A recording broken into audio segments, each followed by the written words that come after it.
We got one job right now. That's to get to our guy, Tim Verghese from Inside Nebraska. Tim, what's going on, buddy? Hey, how we doing, guys? TV, how are things, man? Coming off quite a whirlwind week, man. You rested or Friday? Yeah, kind of. I mean, yeah, I'm excited for July a little bit. Things to slow down, and it's been a month. So we just talked to one of the Nebraska commits from this week, Jamal Rule, the running back that came out. When you saw that commitment, I'm sure you've done your tape study on him. What are your thoughts about his playing style? Yeah, so I think he's the guy that when we've talked, I mean, Nebraska had three names basically atop their running back board, and we've talked a lot about the top two guys. And Rule was a guy that kind of, not necessarily slipped on the radar, we didn't talk about as much. But then you dive into the tape, and you dive into the prospect itself, and there's a lot to like. He's a bigger body. There's plenty of like growth potential. You guys can kind of see it in his frame. I think that's a guy that is going to add 15 to 20 plus pounds before he steps on the field. And man, he's really smooth in the open field. I think that's the thing for me is you see him kind of one cut and go. You see how he bursts into open space when he finds a seam in the defense. Um, it's a very smooth running style. Like it's not 100% Arian Foster esque, but there's some of that in the open field where he just kind of glides. You know what's interesting is for a guy because when I first was talking about him, whatever day it was, Tuesday or Hmm. or whatever, I said I like how he runs behind his pads, but quietly I like him at angles. You know what I mean? How after that cut, because and I was having this conversation with somebody in the stream the other day where I said a lot of backs don't have either the confidence or it doesn't feel natural to put just one foot in the dirt and get back vertical, right? That's why guys kind of jump cut or they'll slide cut because they don't like planning and pushing, right? Where Right. he's for a big guy, I kind of like it because he can drop his hips a little bit. I like his change of direction off of 1 foot. I almost said 1 feet, off of 1 foot. Yeah, he doesn't move like a like over 6 foot, 200 plus pound running back. Like he moves like a smaller running back for sure. Tim, as we kind of go through the process here of June, obviously you had the two commits this past week. One of the guys I'm still looking at, we've talked about Impoma quite a bit, and then the other one I'm looking at is Devin Jackson. Mm. How would you handicap Nebraska's chances with two of what would be the higher profile commits in this class? Yeah, as we kind of close in on commitment day for a Puma, I like where Nebraska stands. I think they're in position to get over the top. I'm more worried about Auburn than I am Florida at this point. But I do think Nebraska is going to be able to get. At least as things currently stand, I like where Nebraska stands. But we are in these type of recruitments: the Devin Jackson, the Colin Puma, even the Danny Odom recruitment earlier this week. These are recruitments where it's not done till it's done, and until I get an indication that an actual decision's been made from the kid himself, yeah, I'm not confident saying things one way or another. But I do like the effort Nebraska's put in getting the last official visit, the effort the staff has put in this week. I like the way he's talking about Nebraska as this week has progressed. But then you talk about Devin Jackson. That's one where again, like a lot of things point to Nebraska there. He's been to Nebraska three times this spring. His teammate Odom is now committed. He wants to. They're the only school really pushing for the two together. Um, I do think Oregon and Florida present pretty serious threats to Nebraska at this point. I'm interested to see how long he plays this process out. He indicated earlier this week he might be close to shutting things down and announcing a commitment date. But he's been kind of well, what's the way to put it? Flaky is not the right word, but he's just been kind of just like on and off with when he wants to make a decision. It could happen, in the next week. It could happen in August. It could potentially push into the season. Um, I weirdly think the longer this goes, it actually is better for Nebraska because Nebraska has him, at a specific point on the board regardless. But some of these other schools, Florida, Oregon, and Miami, they may just fill up. Like Oregon already has two safety commits, and if they end up finding a third that's not Devin, there's not a spot for Devin. Same thing with Florida. Florida's got a couple of DB commits. They move on one more guy. All of a sudden, maybe that spot isn't there. And Nebraska's kind of just basically indicated no matter what happens, you're a guy for us. So um, Yeah, I think the longer this plays out, the better it is for Nebraska, weirdly. But even then, if he does make a decision in the next 2 weeks, I do think Nebraska is not only going to have a hat at the table, but very much in position to land him. But yeah, I'm again worried about Oregon a little bit, worried about Florida. That's a recruitment where NIL is a bit of a factor. Those two programs are more than willing to spend. Florida continues to rack up quality along the lines of highly rated guys. You think that impacts in Puma at all? Yeah, very much so. And it's not like it's a one or the other type thing. I just think it's a Florida, kind of has some class limitations as well, and they're kind of in a, and I don't know necessarily how much I agree with it, but they're very much in a like claim your spot or don't, and I just don't know if that spot is necessarily there for him anymore. So that's why, like, I mean, I wrote it last night, but yeah, I'm not really worried. I don't think Florida's really a factor in that recruitment anymore. Tim, you talked about the defensive backs kind of filling up in the Oregon class, but Nebraska obviously has Odom in the fold. You've got a Darian Jones commitment date on July 4th that I think Nebraska is still hoping could go their way. Is there any concern? I mean, you mentioned with Devin Jackson, like that's just like he's got a spot whenever he wants it. Is there a point where that fills up for some other guys, though?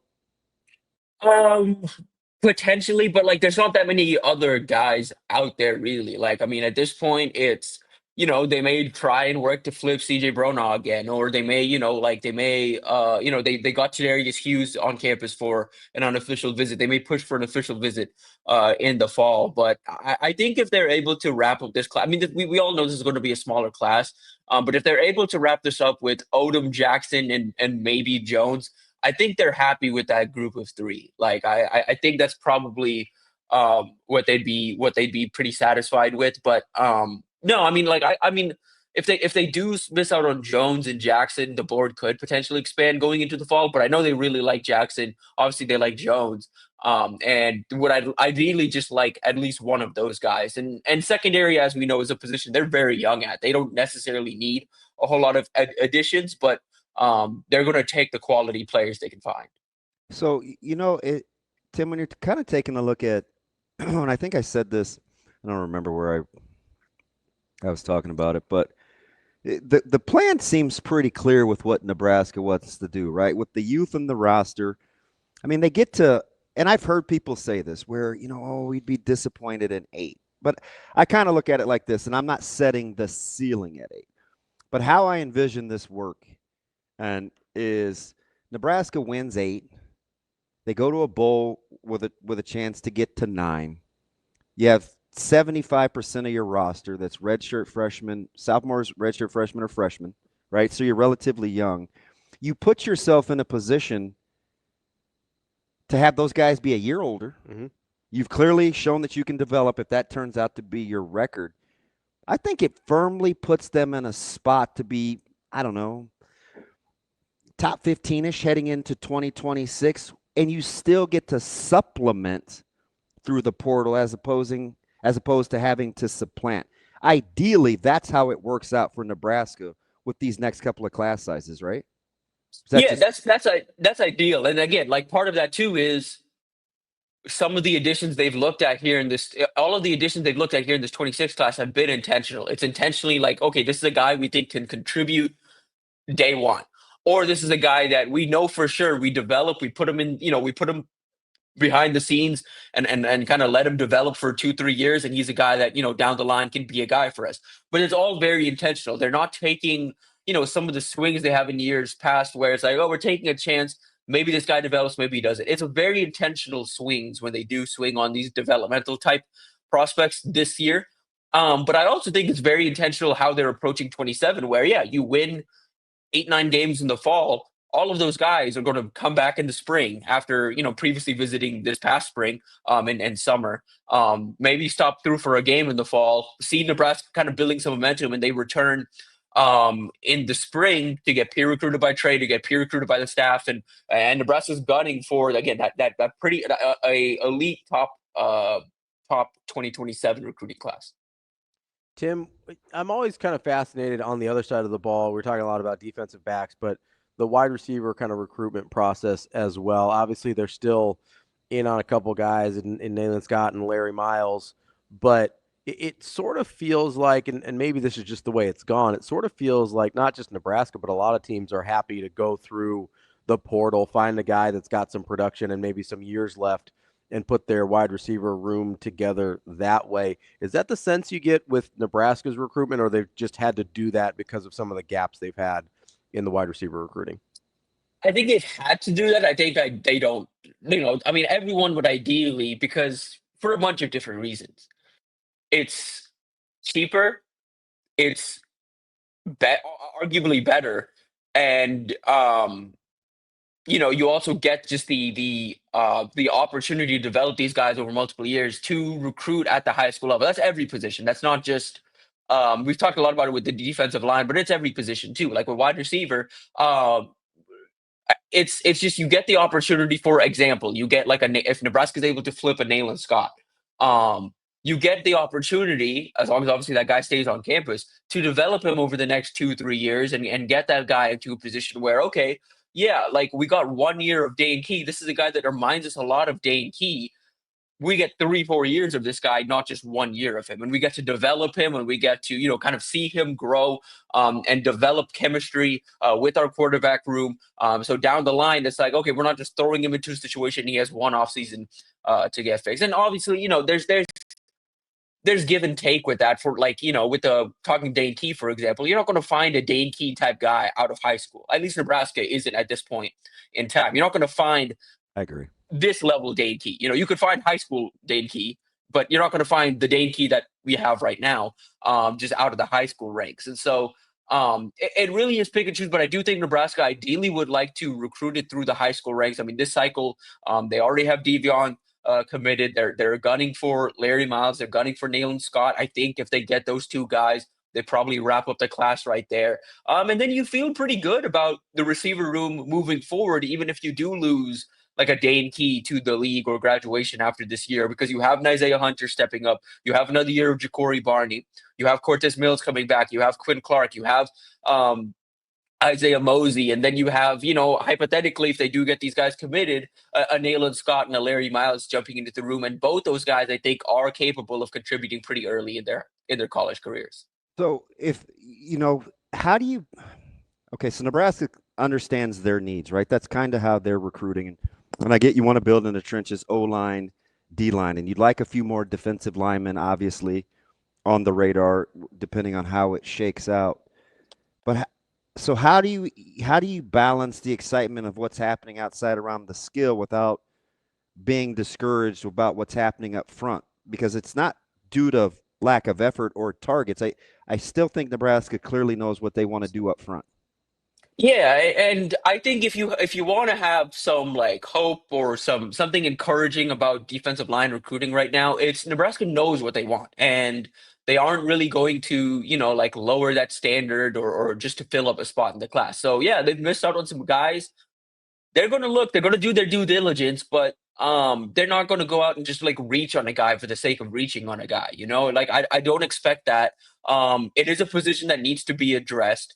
I do think they need at least one like kind of big body along the interior, and would need to shore up and make sure they have some of the guys that are currently on campus are sticking on campus for a bit, because that is obviously a position that does get expensive in the portal, and so.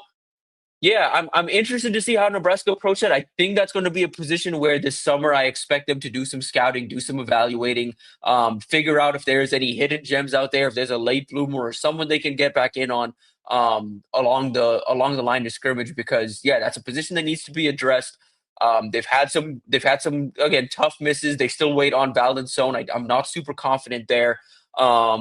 About where Nebraska stands right there. But if they're able to pull that off, I mean, you feel really good about that room if they can pull that off. But if not, then yeah, you got to kind of look around. And I also think it's worth keeping in mind, understanding there's a solid little drop off between like a Valdensone and Titan Davis type prospect and some other defensive linemen Nebraska would potentially get. Like again, they have a specific what they want. If you can't find a Valdensone, Titan Davis type guy, like it's like just understand that like those guys don't just pop up. You know what I mean? Like you can't just find that guy. You like those guys are typically being recruited at a pretty high level right now. Those guys that can contribute early along the defensive line with those big bodies, 6'4", 6'5", 280 plus pounds. Those guys aren't easy to find. With the tape that both those guys have, it's not easy to find. Tim, it seemed like a couple weeks ago when Sohn was on campus, felt like things were maybe trending a little bit more positively to him. What's kind of cooled since then?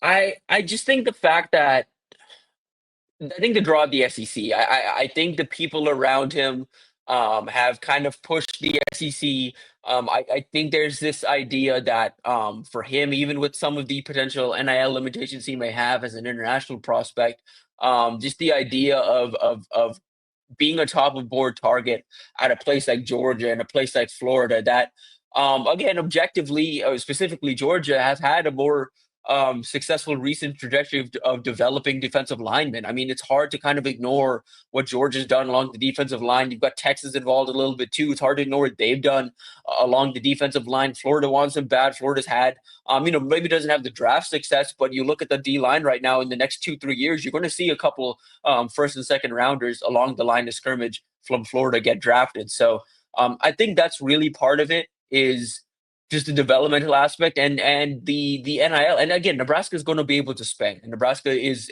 like, Sohn's the type of guy that if they really want to, they can spend and land him. But I just think it's one of those things where it's tough to negotiate and kind of beat out a program like Georgia when Georgia has them at the very top of their defensive line board. Mm-hmm. Tim, is there anybody else that we're not talking about that you think we should be paying attention to? Well, what do you think happens with Nayland Scott here, and how soon? I think that's in the near future. I mean, I like really the big question is this week is like he's kind of gone radio silent, even on some like talking to some coaches, like some other coaches outside of Nebraska and Arizona State, which has been interesting. I do think it's coming down to obviously those schools. And again, from what we've heard, at least, like Arizona State is like trying to get him to still feel comfortable with that commitment, but they have a pretty strict no visit policy. They weren't super pleased that he essentially violated that. But they also recognize the type of talent that he is. So they're playing this interesting kind of balance right now. And how do they approach this? How do they kind of manage that conversation with him? And also manage, like other members of the class that, may want to do something similar. And so, yeah, like that's, but I think in the very near future, I expect that to pop for Nebraska, or at least a final decision to be made, one way or the other. And so, yeah, and then you got Larry Miles kind of deciding next week. So, yeah, I mean, it should be a week or so of news for Nebraska. You know what? Quietly, what I think Coach Rule is good at. I think he's a really good closer. I think it's an underappreciated skill he has, and I think he kind of can gauge it, and he saves his good stuff for down the stretch. I think he's a pretty good closer, and he's trying to close with and against elite level competition. I mean, it's not like, these are big boy schools they're recruiting against. I still think one of his a little more quiet attributes, I think he's a pretty good closer. Yeah, I mean, we can just point to this weekend, and again, credit to Rule, but also credit to Addison Williams for the work he put in that one. But Danny Odom, I mean, that was one where in the basically the day leading up to that commitment, the 24 hours leading up to it, it was like, hey, Ohio State has a ton of momentum here. Like Ohio State thinks they or wants to get this done. Oklahoma had some confidence going into the weekend. That confidence dwindled as that Nebraska official visit progressed. But they weren't battling like nobodies for Odom. They were battling Ohio State and Oklahoma. Clemson wanted him pretty bad too, and so that was a really strong win for Nebraska, for Addison Williams, for Matt Rhule and the staff. And yeah, you're right. And I think something to keep in mind in general with this 26 class, and I'm not going to name specific names. I would say read yesterday's Timbits because there are a few names in there that are worth reconsidering.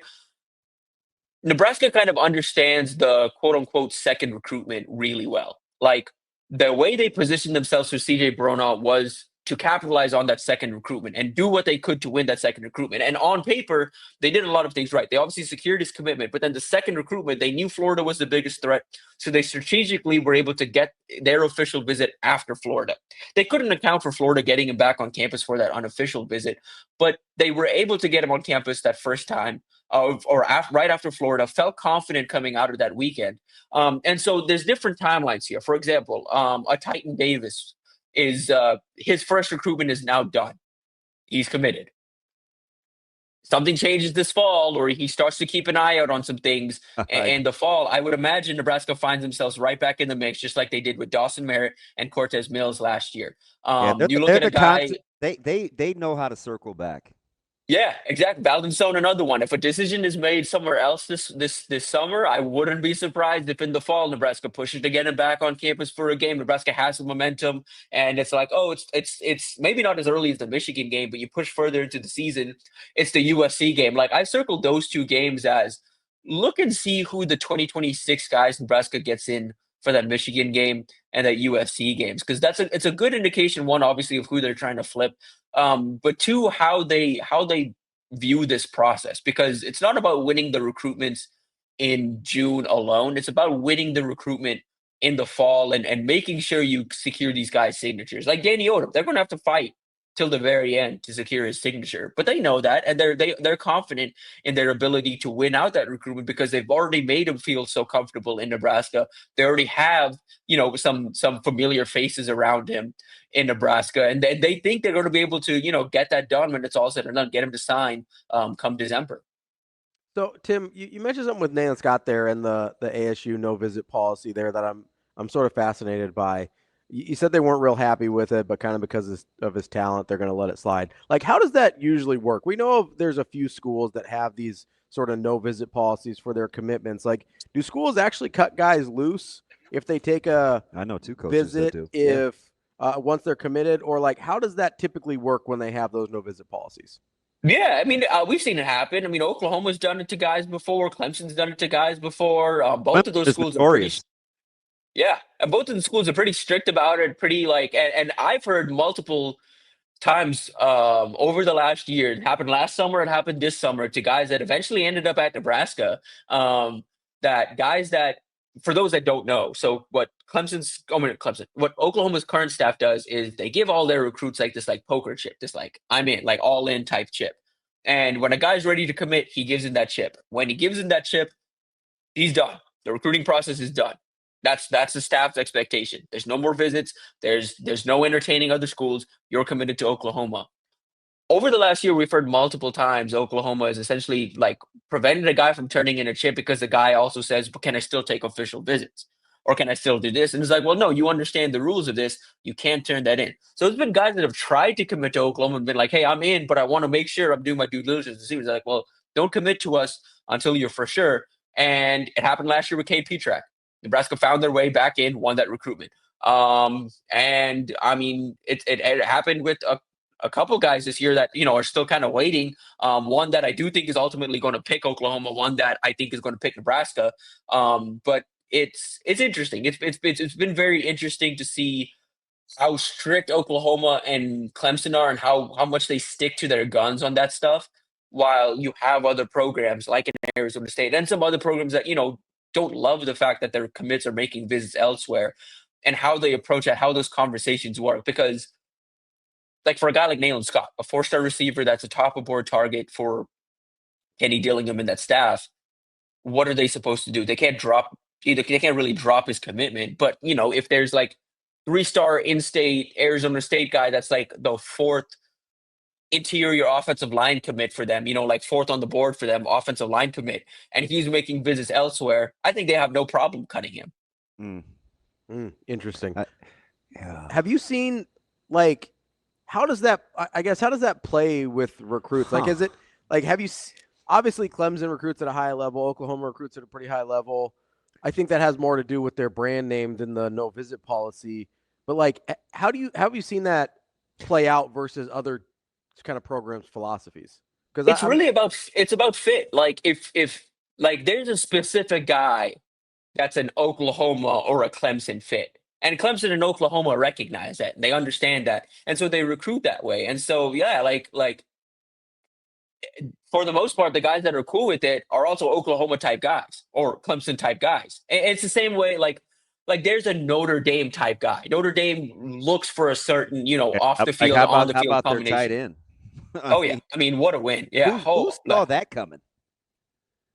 they are on a they. Hey, can I tell you something too? I'm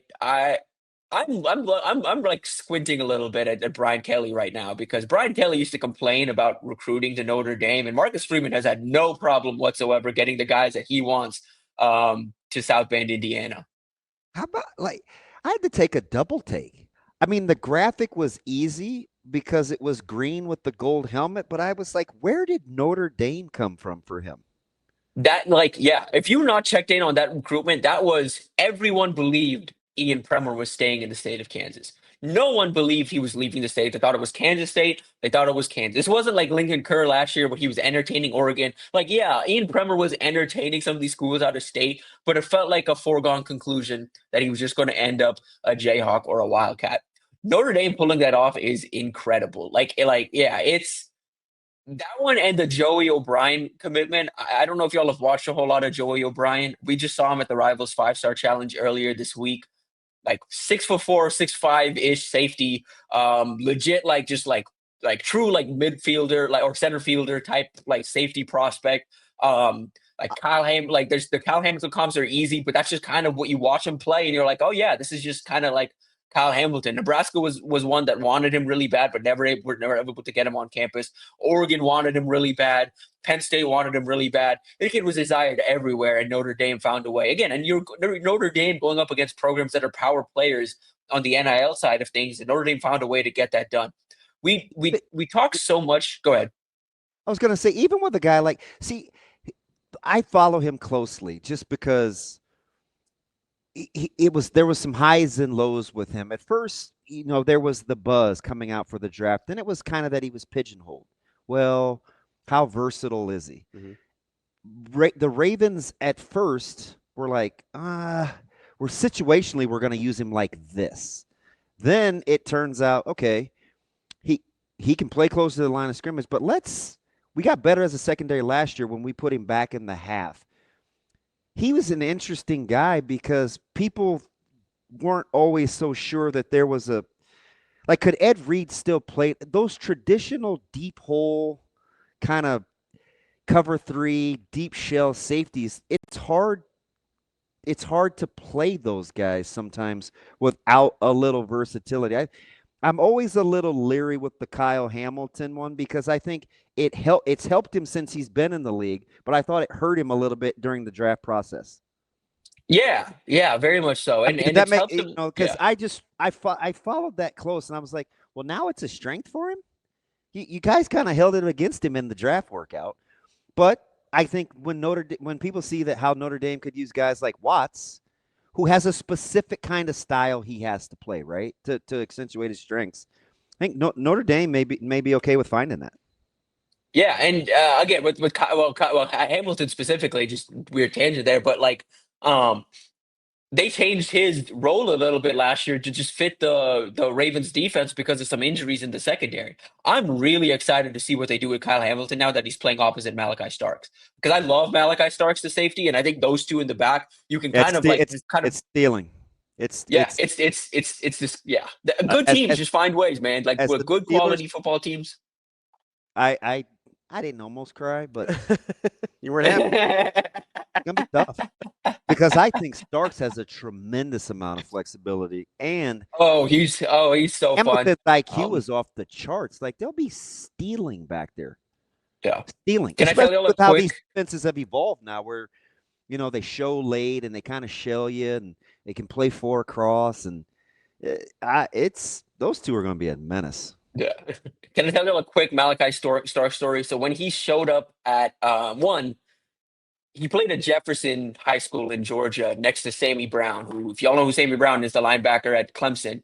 Those two guys were like going back and forth playing running back and both playing on defense together. Can you imagine just being like a high schooler coming out of like Algebra 2 and having to play those two guys in high school? Absurd. But coming out of high school, Malachi Starks went to Georgia. The expectation initially was he was going to come to Georgia. They were going to put him in the linebacker room and develop him into like, this kind of linebacker. And then he started running around, and Kirby Smart and the defensive staff was just like, wait, you look like that and you're built like that and you run like that? Yeah, just go play safety. And then he started safety and started at safety as a freshman, had that interception against Oregon, against Bo Nix that we all remember. And it's just kind of been like history from there. He was one that I really thought everyone overthought in the pre-draft process because the tape is so just like, it's so clear, so obvious this guy's a very, very good safety and very clearly going to be a very quality pro.